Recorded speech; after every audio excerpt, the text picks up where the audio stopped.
"You've been getting home late again." Her voice had that edge to it, not quite accusation, not quite concern.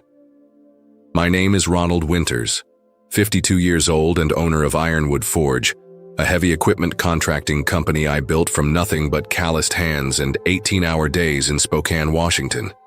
15 years of marriage to Cheryl, 15 years of friendship with Wayne, 15 years of thinking I knew what loyalty meant. I stood in our kitchen that night, still in my work boots, exhaustion riding my shoulders like a familiar weight. The kitchen clock showed 9:30 p.m. Late, but not unusual. Not for a man trying to land the Patterson contract that would double our business.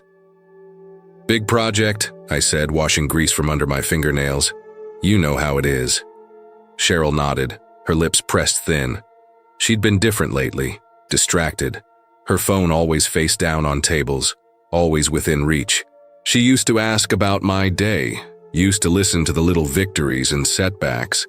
Now there was just the quiet scrape of her fork on her dinner plate, reheated for one. "Wayne called," she said, casual, too casual. "Wanted to know if we're still on for the barbecue this weekend." I dried my hand slowly. Wayne Hoffman, my best friend since our 20s, the godfather to our son, the man who stood by me when my father died, when the bank almost foreclosed on our first equipment yard, when Cheryl miscarried our second child. "Sure," I said. "Tell him I'll bring the steaks." She smiled, a quick thing that didn't reach her eyes, then glanced at her phone when it buzzed. She turned it over, read something, and the smile changed, became real, soft, private. "Just Jennifer from book club," she said, though I hadn't asked. I nodded and headed for the shower, that knot in my gut tightening. The same knot I'd felt when Thompson Construction tried to undercut our bid by bringing in cheaper equipment from Canada.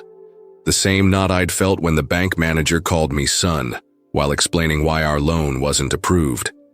The feeling that said something's wrong here. Pay attention. Under the hot water, I thought about Wayne's new truck, about Cheryl's sudden interest in book club meetings on Thursday nights, about how they both seemed to find reasons to check their phones at the same time during our last dinner together. I'd ignored the signs for weeks, months maybe. But ignoring rot doesn't stop it from spreading. I met Wayne Hoffman on a construction site in 2010. He was a site manager. I was subcontracting the heavy equipment work. We got to talking about vintage motorcycles over lunch, and by the end of the project, we were riding together on weekends. When I decided to start Ironwood Forge 3 years later, Wayne was the first person I called. He put in $30,000, most of his savings, for a 15% stake and never once questioned my decisions, even when we barely broke even those first few years. Cheryl and I had already been married for 7 years by then. She'd stood by me when I was just an operator making hourly wages, when we lived in that one-bedroom apartment with the leaky ceiling. She'd believed in the dream even when her parents called me a guy with dirt under his nails and nothing to show for it. We built something real together. A home, a son, Thomas, now in college studying engineering. A life where her parents eventually ate their words at our 25th anniversary party. Her father admitting I'd done all right after all, while eyeing the lake house we'd just bought. Wayne was there for all of it. Bachelor party, best man. Hospital waiting room when Thomas was born. The three of us, Cheryl, Wayne, and me, we were solid. A triangle that couldn't be broken. At least that's what I thought. The first real crack appeared last Christmas. Wayne's wife, Diane, had left him the year before, claiming she needed space. He spent the holiday with us like family should. I noticed how Cheryl touched his arm when she laughed at his jokes, how their eyes held a beat too long when they thought I wasn't watching. I brushed it off, told myself it was nothing. Wayne had been my friend for 15 years. You don't throw that away over a hunch. Then came the missed calls on her phone from Jennifer at odd hours. The new perfume she started wearing to book club. The way she'd jump when I walked into a room while she was texting. Wayne started finding reasons to stop by the house when I was still at job sites, offering to help Cheryl with the leaky faucet in the guest bathroom, dropping off documents he could have easily emailed. I kept my mouth shut, kept working late to secure our future, to expand the business we'd built. Every man has blind spots when it comes to the people he trusts most. Mine were staring me in the face, and still, I looked away, until I couldn't anymore. It was a Tuesday evening in April when everything fell apart. I'd finished at the Patterson site early. We'd finally landed the contract, and decided to surprise Cheryl by coming home for dinner instead of grabbing takeout. I stopped to pick up a bottle of her favorite wine, feeling like we needed to reconnect. Like maybe I could fix whatever was pulling us apart. The house was quiet when I walked in. Too quiet for 7 in the evening. Cheryl's car was in the driveway, but she wasn't in the kitchen or living room. I set the wine on the counter, noticing her phone next to the sink. Screen lit up with an incoming message. I'd never been the type to check my wife's phone. Never needed to. But something about the timing, the silence in the house, the knot in my gut that had grown too large to ignore. My hand moved before I could second-guess myself. The message was from Wayne. Left my jacket upstairs. Don't tell Ron I stopped by. My body went cold, not with shock, but with certainty. Like the final tumbler in a lock clicking into place. I took the stairs slowly, each step measured, listening. The master bedroom door was partly open. I pushed it wider and found Cheryl sitting on the edge of our bed, holding Wayne's leather jacket, the one I'd given him for his 50th birthday.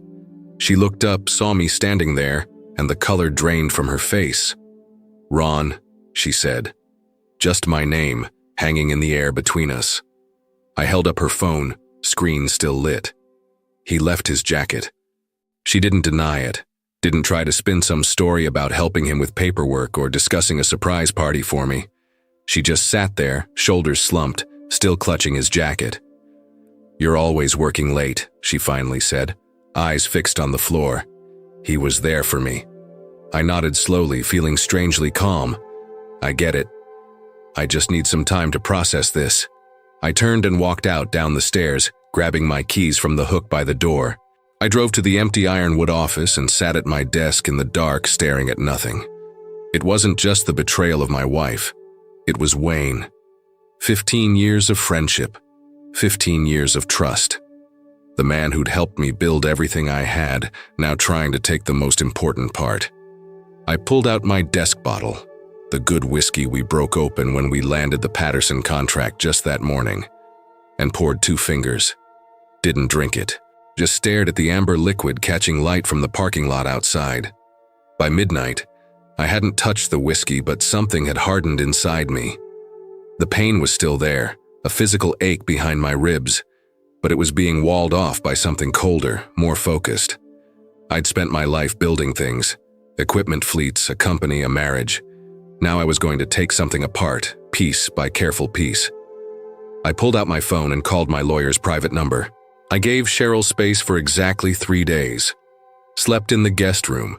Didn't ask where she went during the day or who she was talking to when her phone rang.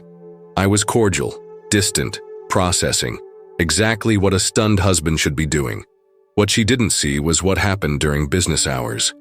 The morning after finding Wayne's jacket, I met with Harold Kessler, the corporate attorney who'd helped structure Ironwood Forge when we first incorporated. We sat in his downtown office, blinds half drawn against the spring sunshine. "You want to trigger Article 7, he said, eyebrows raised. Not a question. "Yes." Article 7 was my insurance policy. When Wayne and I formalized his investment 15 years ago, Harold had suggested including a clause that would protect the company if either partner engaged in actions that could damage its reputation. At the time, I was thinking about gambling debts or DUIs, things that could scare off clients in our conservative industry. I never imagined I'd use it because my partner was sleeping with my wife. "It'll mean buying him out at predetermined rates," Harold warned. 20 cents on the dollar of current valuation. I nodded. "I know. And you have proof?" I slid my phone across the desk, the text messages I'd downloaded from Cheryl's phone while she slept. The GPS history showing Wayne's truck parked at our house during work hours when I was at job sites. The emails I'd found when I finally checked her laptop. Harold scrolled through it all, his expression professionally neutral. "This will get ugly, Ron." "It's already ugly." 2 days later, the papers were ready. I called Wayne and asked him to meet me at the office after hours. Said I needed to discuss the Patterson project expansion. He showed up looking exactly like he always did. Flannel shirt, work jeans, that leather birthday jacket. Like a man with nothing to hide. Like my friend. "Hey, buddy," he said, dropping into the chair across from my desk. "What's so urgent it couldn't wait till morning?" I slid the folder across to him. "Article 7 dissolution papers. I'm buying your shares." His face went from confused to shocked to angry in the space of seconds as he flipped through the documents. "What the hell is this, Article 7? Actions detrimental to the company's reputation? Where is this coming from?" I kept my voice level. "You know exactly where it's coming from, Wayne. Is this about Cheryl?" He leaned forward, lowering his voice like we were conspirators. "Look, I know things haven't been great between you two. She's been lonely, man. It just happened. 15 years of friendship and that's your explanation? It just happened?" He ran a hand through his hair. "You've been absent, Ron. Working all the time, building this precious company. When was the last time you actually listened to her? Actually showed up?" His voice took on a righteous edge. "You drove her right to me." I almost laughed. "So it's my fault." "I'm not signing this," he said, pushing the folder back. "You can't force me out over a personal matter." "Actually, I can. Section 3, paragraph 2. Read it." He glanced down, reading the fine print he'd signed 15 years ago without a second thought. His face darkened. "You'd do this to me? After everything we've built together?" "You did this to us," I corrected. "I'm just following the contract." Wayne stood up, knocking his chair back. "Cheryl won't stand for this. She'll back me up." I just nodded. "You should call her." He pulled out his phone, his fingers jabbing at the screen as he stormed out. I sat back in my chair, waiting for the next domino to fall. The next morning, Wayne showed up at my house. I was in the kitchen making coffee when he burst through the front door like he owned the place. Maybe, in his mind, he thought he did. "What did you say to her?" he demanded, face flushed with anger. I took my time pouring the coffee. "Who?" "Cheryl. She's not answering my calls. Her sister said she left town yesterday." That was news to me. I'd given her space, hadn't tracked her movements, but I kept my face neutral as I sipped my coffee. Maybe she needed time to think. Wayne slammed his palm on the counter. "Don't play games. You threatened her, didn't you? Made her choose between me and your money?" I set my mug down carefully. "I didn't have to threaten anyone, Wayne. I showed her the same paperwork I showed you, the dissolution of our partnership, and I showed her the prenuptial agreement she signed when we got married. The one with the infidelity clause." His face went slack. "What infidelity clause?" "The one that says if either party commits adultery, they forfeit all rights to community property acquired during the marriage, including ownership stake in Ironwood Forge." This was the piece Wayne never knew about. When Cheryl and I married, her parents insisted on a prenup to protect their family money. I'd agreed, but added my own conditions. We'd both signed it, then filed it away, never expecting to need it. "You're lying," Wayne said, but his voice lacked conviction. I walked to my home office, unlocked the bottom drawer of my filing cabinet, and pulled out a folder. Inside was the original prenup with both our signatures, along with the amendment clarifying the infidelity clause. Wayne read it, then looked up at me with something like awe. "You've been planning this for 15 years?" "No," I said honestly. "I've been protecting what's mine for 15 years. There's a difference." He sank into a chair, the fight draining out of him. "So that's it?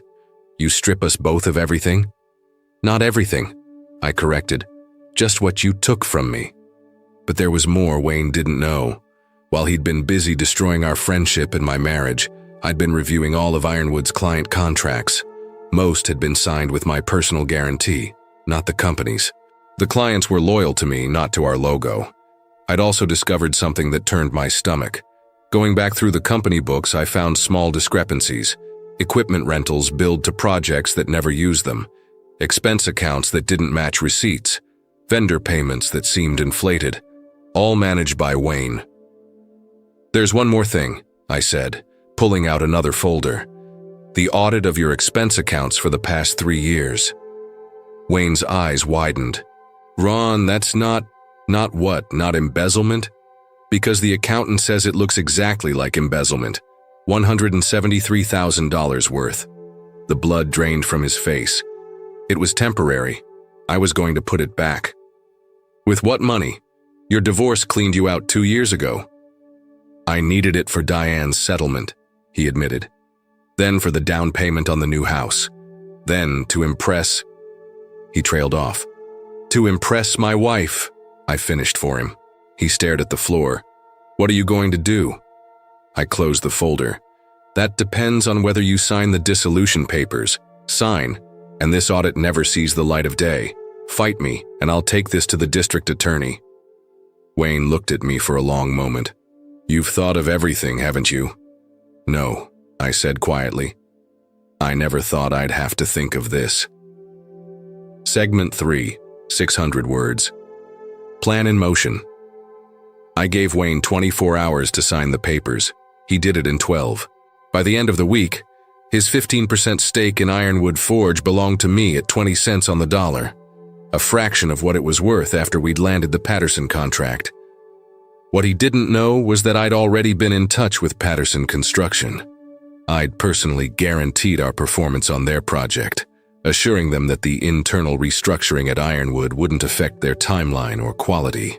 Old man Patterson himself had clapped me on the shoulder and said, "We always knew we were hiring you, Ron, not your company." While Wayne was cleaning out his office, I was meeting with our 3 other major clients, securing their business with personal handshakes and revised contracts. By the time he'd finished packing his photos and coffee mug, I'd locked down 80% of our annual revenue with ironclad agreements that followed me, not the Ironwood name. Cheryl returned after a week at her sister's place in Portland. I was in the backyard splitting firewood when her car pulled into the driveway. She approached cautiously, like she was testing thin ice. "We need to talk," she said. I set down the axe. About us. About what happens next." Her voice was steady, practiced. She'd been rehearsing this conversation. "I've already filed the divorce papers," I said. "Your copy is on the kitchen counter." She blinked, thrown off her script. "Just like that? 15 years of marriage and you're throwing it away without even trying to fix things?" The irony almost made me laugh. Almost. "You already made that decision," I said, picking up another log. "I'm just handling the paperwork." "Ron, people make mistakes. Marriages recover from affairs all the time." I lined up the axe. "This wasn't a mistake. It was a choice. You made it every day for months." I brought the axe down, splitting the log clean through. The crack echoed across the yard. "What about the house?" she asked, shifting to practical matters now that the emotional appeal had failed. "And your retirement accounts? My lawyer says I'm entitled to half of everything." I set the axe down again and faced her directly. "Your lawyer should read your prenup more carefully, specifically the infidelity clause." Her face went pale. "That old thing? We signed that 20 years ago. Can't possibly—" "It can and it does," I said, cutting her off. "But I'm not leaving you with nothing. You'll get the vacation cabin and a settlement. Enough to start over, not enough to share with Wayne." Her eyes widened. "Wayne? What does he have to do with the divorce?" "Nothing anymore. He's been bought out of Ironwood. The money he embezzled is being repaid through the sale of his shares." She sat down heavily on the garden bench. "Embezzled? What are you talking about?" I realized then that she didn't know. Wayne had been stealing to maintain the lifestyle that impressed her, to afford the gifts and dinners and weekend getaways. He'd betrayed not just me, but her expectations too. "Ask him yourself," I said, picking up the axe again, "though I doubt he'll take your call now that he's lost his golden goose." She stared at me like she was seeing a stranger. Maybe she was. The man who would have forgiven her anything, who would have worked himself to death to give her everything. That man died the night I found Wayne's jacket on our bed. "Who are you?" she whispered. I split another log. "Someone who's done carrying people who are planning to drop me." 6 weeks after finding Wayne's jacket, I sat in a conference room at Driftshade Limited, the second largest construction company in eastern Washington. Across from me were their CEO, Arthur Bowman, and their lead counsel. Between us lay a stack of papers, the acquisition agreement for Ironwood Forge. "One last chance to reconsider, Ron," Arthur said. "Once you sign, there's no turning back." I reached for the pen. I'm not the one who'll be having regrets. The plan had come together almost by accident. 2 weeks after forcing Wayne out, I'd gotten a call from Arthur. Driftshade had been trying to expand their heavy equipment division for years. With the Patterson contract secured and my company's reputation stronger than ever, the timing was perfect. I could have said no. Could have kept building Ironwood myself. But the company had become tainted, a daily reminder of betrayal. I needed a clean break, a fresh start. So I'd made a deal. Driftshade would acquire Ironwood Forge for twice its market value, with the condition that I stay on as division president for 2 years, bringing my client relationships and expertise with me. After that, I'd be free to retire or start something new. I signed my name on the final page, sliding the contract back across the table. Arthur's secretary appeared at the door. "Mr. Bowman, there's someone here to see Mr. Winters. A Mr. Hoffman?" Arthur looked at me. I nodded. Wayne walked in, his face tight with barely controlled anger. "You sold the company? Without even offering me the chance to buy back in?" I stood, extending my hand to Arthur. "Thank you for your time. I look forward to our partnership." As the Driftshade executives filed out, I finally turned to Wayne. "You're right, I sold it. For $17 million. His mouth fell open. 17. But my shares were worth about $600,000 at the time you sold them back to me. For $120,000. The magnitude of what he'd lost hit him all at once. "You son of a..." "I'd be careful with the next words out of your mouth," I said quietly. "You're standing on very thin ice as it is." Wayne's fists clenched at his sides. "This isn't over." "Actually," I said, collecting my copy of the contract, "it is." 1 year later, I stood on the deck of my new cabin overlooking the Columbia River. Not the vacation place Cheryl got in the divorce. A new one, bigger, with a workshop out back where I was restoring a 1967 Harley I'd wanted since I was 19. The divorce had been final for 9 months. The settlement was exactly what I'd offered her from the start. Fair, but not generous. She'd taken it without a fight once her lawyer confirmed the prenup would hold up in court. I'd heard through mutual friends that she and Wayne had tried to make a go of it for a few months before it fell apart. He couldn't keep up the lifestyle she expected, not after losing his stake in Ironwood and having his reputation tarnished in our industry. Last I heard, she'd moved to Seattle trying to start fresh. Wayne had it worse. After our confrontation at Driftshade, he'd tried to launch his own equipment rental business, calling on the same clients we'd built relationships with over the years.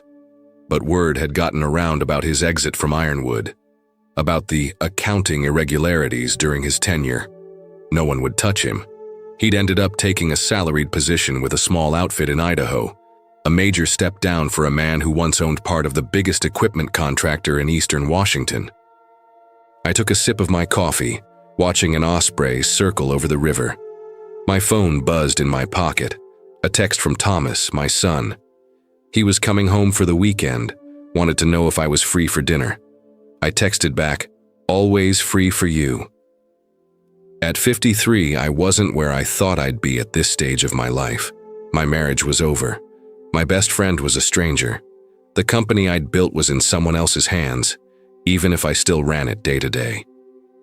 But I was standing on my own deck, breathing clean air, with my son still in my life and $17 million in investments working for me. I'd lost what wasn't real and kept what mattered. Some men spend their whole lives learning who they can trust. I learned it in one brutal night, expensive lesson but worth every penny.